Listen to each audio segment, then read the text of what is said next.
Thank you, Chairman. I go back to English.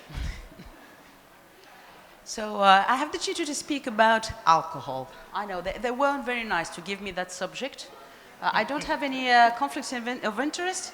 I wished I have, but I don't. So if you can start the presentation, please.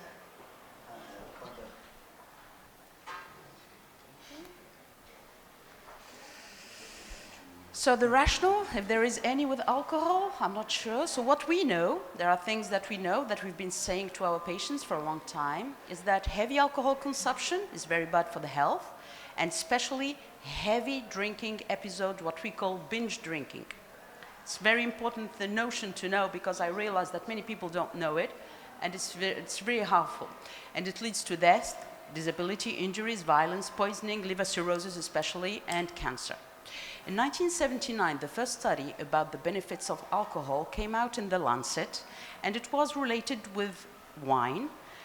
And this is what we called for a long time the French paradox: how they eat so much cheese, how they eat fat, but they don't have a cardiovascular disease risk that's important. In 1981, the US, some Americans replied saying, no, it's the alcohol. It's not really the wine that protects the heart, it's the alcohol, and just talked about what we call the U-shaped, so 2 years after. But most of the observational studies showed that the alcohol consumption, and all of these studies just have to be careful in the interpretation because it's always self-reported consumption from the patients, from the subjects. It's not something that we did the dosage for. So we know that there is some arrhythmia, risk of atrial fibrillation, heart failure, hemorrhagic stroke, and we know that moderate drinking leads to lessen the cardiovascular, the coronary heart disease. Before continuing on it, there are certain things that people should know. Is that we always speak about liters of alcohol, we speak about units of alcohol. So in the US, for example, 1 unit, it's 14 grams of alcohol. In UK, it's 8, and in Europe, it's 10. And you find that unit in different alcohols. So in what we call strong alcohols or spirits, it would be 5 centiliters. It's the same amount of alcohol that you would find in a glass of wine or in a glass of beer of 33 centiliters. And the binge drinking, the definition is 5 or more glasses of drinks in 2 hours. So when the doctor says one drink, 1 unit, a glass of wine for the women, that's not the kind of glass we're speaking about. In the world, what we find, so you can notice that the European are those who consume more alcohol than the others in the world, and you can see that the Islamic countries, the Muslims, just are the ones who drink less alcohol. That's logical. We're going to see about different types of alcohols. This is the beer. So we can see that the beer is more consumed in Africa and South America. And in Tunisia, 72% of the consumption of alcohol is beer. So we are very big consumers of beer. The spirits, we can see that the Southeast Asia, they do consume a lot of spirits compared to the rest of the world. And the wine, especially the ones who is most consumed in Europe and in Canada and Australia also. So when we call about alcohol, the first thing we're afraid of, as a cardiologist, of course, is the cardiomyopathy.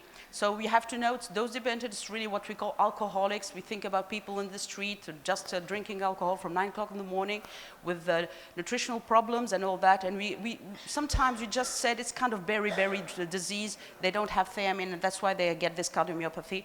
But it's not that. Even people that are wealthy and that eat good, eat well, they can have a cardiomyopathy. And for alcoholic patients, we see that in 30% of the alcoholic patients, anomalies in the echocardiogram for the heart, an alteration in the left ventricular ejection fraction. What we know also is what we call the holiday heart syndrome, just binging, drinking for the weekend, and the atrial fibrillation that comes on Sunday morning or the Monday morning, and something that we know very much. What's good about that is that when people just stop drinking, then there is, in most of the case, an amelioration in the left ventricular ejection fraction, at least just diminishing the quantity of alcohol they consume. It can be important. For people with heart failure, and here we go back to moderate drinking, what we know is people at stage 1, so at risk of developing heart failure, but without heart failure, there's no risk for people drinking. But if we already have heart failure, moderate drinking leads to an alteration in ejection fraction, alteration in the diastolic function of the heart. So for people that you have with heart failure, it's better to advise not to drink anymore. That's not good. What about hypertension? Well, we can't hide these stats. When we drink, we just have a higher blood pressure. So, and it goes out with most of the studies. What's interesting is then when we come to sudden death. Sudden death, and these are the studies that show that for people who drink not too much, they have less sudden death than normal people, than people who don't drink at all. And it's been seen in this study in the US with 21,000 men, but even in the women, and it comes out in many of the studies. But we know that some physicians around the world, that they don't agree that a low amount of alcohol protects the heart. And so they emit criticism towards these studies. And what they say is that, no, Sharpa, for example, he says that it's only the aged and ill person who just stop drinking or not drink because they are ill, because they're taking the medication. They're the one who have a higher risk, while those who are drinking and not have a high cardiovascular risk are those who are young and healthy, and you should follow them for more time, and you will find that the alcohol just hides the cardiovascular disease. And finally, what he says is, with all the meta-analysis he's done, he just finds there's no effect of moderate drinking on the cardiovascular disease.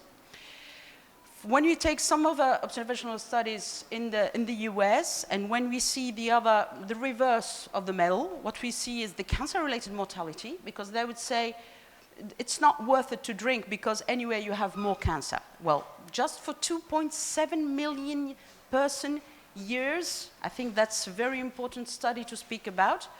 And they compared lifetime abstainers, lifetime infrequent drinkers, former drinkers, current light, moderate, heavy drinkers, and binge drinking status. So it's really, they just went all across all the range of people drinking alcohol and not drinking alcohol.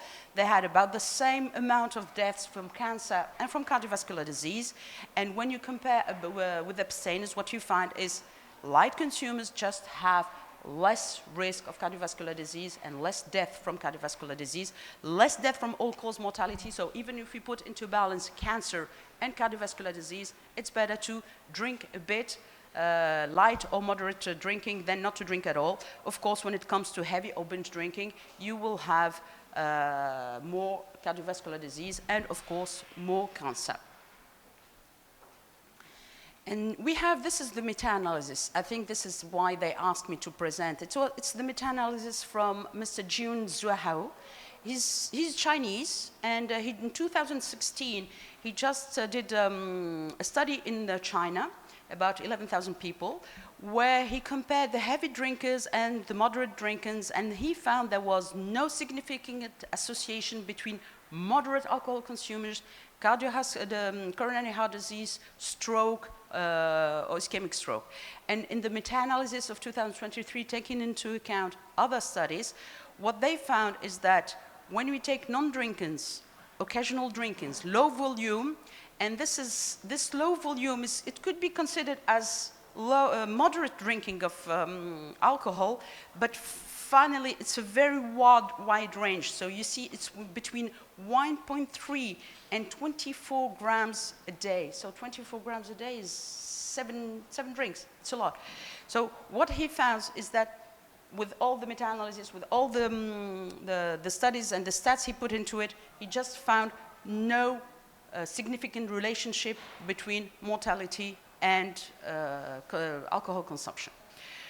When we take another international study about stroke with more than 25,000 people, and we take into account what we know about what should people drink, that's 1 glass of alcohol per day for the women, 2 glasses for the men. This is what we call moderate. And the heavy episode drinking as 5 drinks more than once in a month, you will find that current drinking is just elevates the risk of stroke, intracerebral hemorrhage, or ischemic stroke. That at high level, all the risk of strokes are elevated. Moderate intake is also associated with intracerebral hemorrhage, but there's less ischemic stroke. Low alcohol intake, it was a very strange regional differences that they found, where Western Europe and North America, there was less ischemic stroke, but in India, there was more important risk of ischemic stroke for people who drink, even who drink small quantities of alcohol. And of course, for the binge drinking, it is associated with all the complications.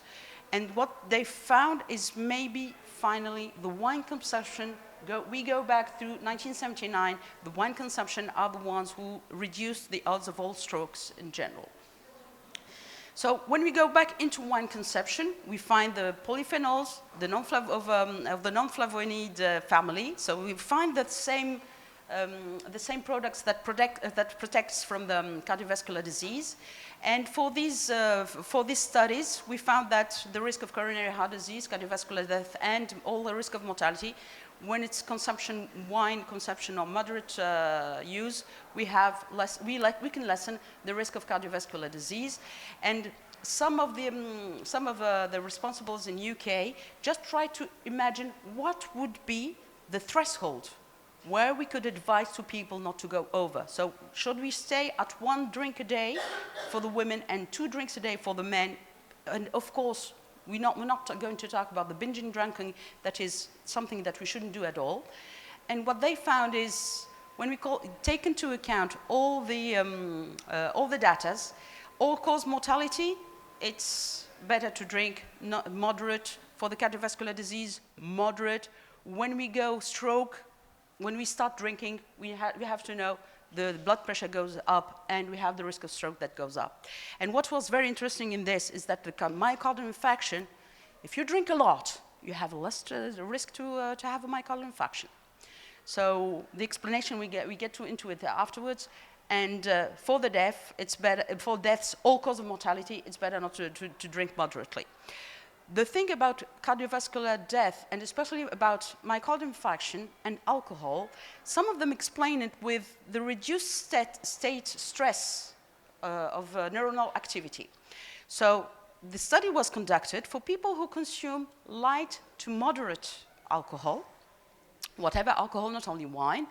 And when they started, they did the computed positron emission of the brain. What they found is that the activity is lessened for people who drink moderately or lightly the alcohol, and it was associated with a lesser risk of cardiovascular disease, especially in the people who has got prior anxiety. So we know it's maybe the worst anxiolytic possibility, the alcohol, but it works. These are the data, it works. If they can just stop and not drink too much, maybe it's better than taking some other medication. So I come to the conclusion. Alcohol consumption, even if you are living in a Muslim country, it is legal, firmly embedded in our society for more than 3,000 years, and it will remain so. We know that attempts were made to stop it. Well, it's not possible. The cardiovascular benefits are seen at very low consumption levels, especially in middle-aged men and women, and it's not a reason to advise people who don't drink. Let's be sure about that. The threshold would be 100 grams a week, so about 5-6 units a week.